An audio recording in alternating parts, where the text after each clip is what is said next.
आहोत आपल्या महाराष्ट्रामध्ये आदिलशाह, निजामशाह, बरीदशाह असे काही मुस्लिम राजवटी आपल्याला माहिती आहेत. तर त्यातल्या आदिलशाहीच्या काळामध्ये थोडाफार याच्यामध्ये बदल केला आपल्याला पाहायला मिळतो. तुम्ही या दरवाजाच्या वरच्या बाजूला पाहताय बघा, एक दगडावरती लिहिलेला एक शिलालेख आहे. दगडावरचा लेख आहे म्हणून त्याला शिलालेख असं म्हटलं जातं. तर त्याच्यातली भाषा तुम्हाला कळते का बघा? मराठी भाषा आहे का बघा?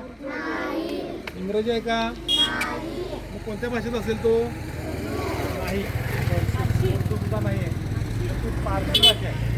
कोणती भाषा आहे? पारसी.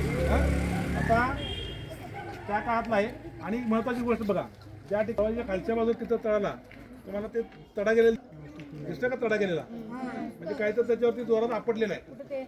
या ठिकाणी खाली कमानीला खाली आहे का तडा गेलेला दिसतोय. तर आपल्या सर्वांना माहिती आहे, इतिहासामध्ये पन्हाळगडाची छत्रपती शिवाजी महाराजांच्या बाबतीमध्ये एक नोंद आहे. इयत्ता चौथी पन्हाळगडाशी संबंधित इतिहासामध्ये काय नोंद आहे पन्हाळगडाची सांगा? इतिहास झाले की नाही आपला? शिकलेले 5वी 6वी 7वी. पन्हाळगडाचा काय संबंध आहे का?